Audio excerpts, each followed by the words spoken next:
Hey, what's up? Today, the developers over at Blizzard had revealed some interesting things over at the stream about Diablo Immortal and Diablo 4. They introduced the show by showcasing a new class in Immortal. The Blood Knight class is based on a supernatural background where you can transform into some sort of creature. The class is primarily based around melee and some sort of range with that melee, which is pretty good in terms of damage and stun some enemies, which by the way the devs have explained that it's more of a hybrid. They've also noted that the class may feel a bit slow with, mobility efforts, yet as you level up and choose different essences, it should feel a little bit better. If you missed out on the beautiful trailer, then feel free to catch up on it over at the Diablo's official YouTube page. I'm sure a vast majority of you did not come here just for Immortal information. What do we have so far for Diablo 4? There are some awesome changes in terms of new patch, Season 1, and including some loot drops and much more. The most exciting part is Season 1's release date was revealed, including the name, which is Season of the Malignant. And this is coming to us all on July 20th, 2023, this month. There will be an update prior on the 20th. The update will be on the 18th with balances. This way we can hop on Season 1 straight away. The developers mentioned that we are going to start off with a fresh character at Kiovashad, where we end up following the path of the newest character in this story, which is right after the main story. This is based around the corruption, and speaking of the corruption, there is something really cool such as Cage of Binding and Hearts. There are malignant tunnels with higher malignant monsters with different colors. They mention a blue version of a heart. If you defeat one of these enemies, there will be a heart that drops, as I just mentioned. If you interact with this, you can then spawn in more enemies, including a powerful enemy.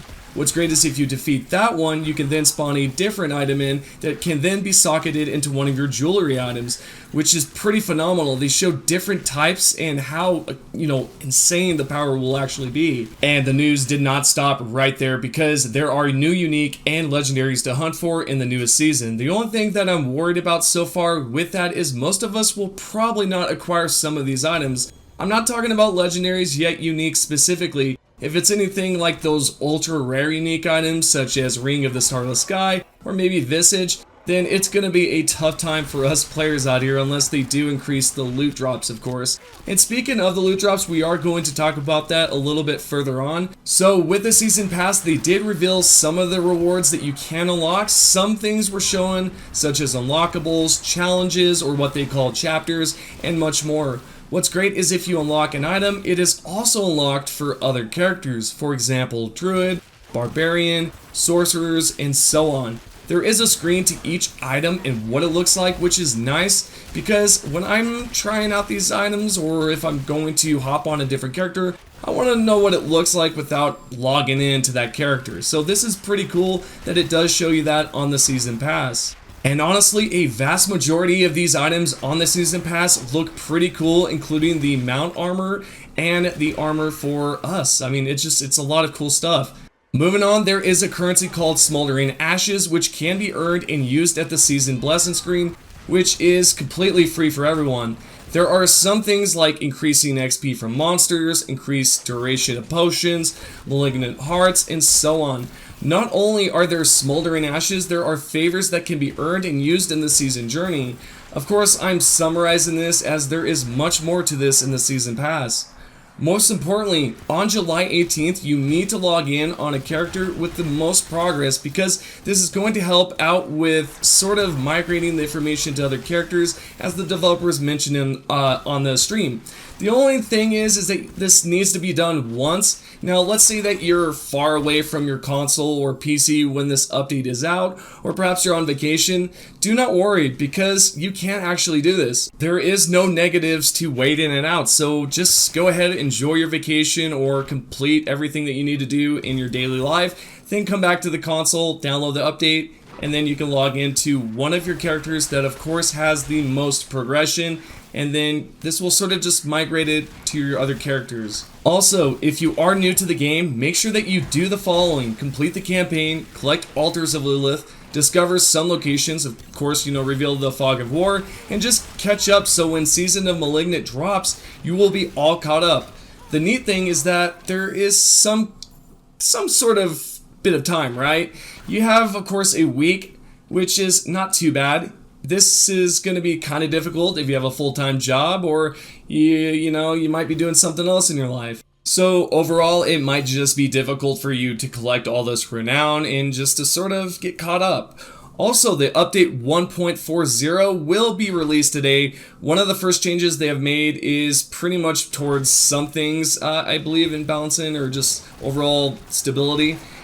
Now, what I talked about at the beginning was loot drops, and I forgot to mention it within this topic here, is that with the Helltide chest, there will now be chances of unique loot dropping, so that can either be arms, helmet, legs, and so on. This should give us a better chance of picking up those super rare unique items like Ring of Starless Sky, Visage, Doombringer, just a few to name. I'm honestly excited for this quite a lot, and I cannot wait to have a chance to, unlock more specific unique items. Now, overall, what are my final thoughts on the season pass, or so far on these season rewards? I think they did a phenomenal job so far, just not in presenting it, but just overall kind of making the stream feel comforting, and it was great to see some of the rewards, including the chapters. The horse armor looks fantastic, and not to mention the normal armor is just beautiful with some of those ghostly, I don't know what you want to call it, spirits kind of whiffing or out of the eyes. Honestly, I don't know how to explain it, but a lot of it looks pretty cool. I'm glad that one thing that they did mention is that when it comes down to those challenges, you're not going to be forced to do something specific. So if you want to do something different, then you can. So you're not really stuck on one specific challenge like most games. And to be honest, this is probably one of the best approaches that I believe Blizzard can actually take, because a lot of games are typically like that, right? You have to complete a specific challenge in order to progress a little bit further on, which can be kind of tiresome, and mostly it just bores me out because I want to do some things that I like to do, so it's more just you get to play the way you want to, not instead of the other way around, right? Where the developer's like, hey, you got to do this challenge or you're not going to be able to progress. Fallout is a great example of that. I'm sure there's some other things that you can include in on this list. Yet overall, pretty cool stuff, and I'm excited for this update. Now, let's say that you're a hardcore player, you're on this game every day. What will you need to do on July 18th? You will need to download the update. You, of course, will need to be caught up not only on the camping, you, of course, should be already done with that, right? And you should also make sure that you're all caught up on your renown. Then when it comes down to logging in on your character, this will transfer pretty much everything over to all your other characters, so this way you're all caught up and you can log straight in, get to the season pass, progress forward, and just enjoy it overall. So with that being said, thank you to everyone that has currently watched the previous videos. If you're stopping by for the second or third time, consider subscribing, turning those notifications on, and if you have any comments, let's talk about it down below. So there you go. See you all in the next one.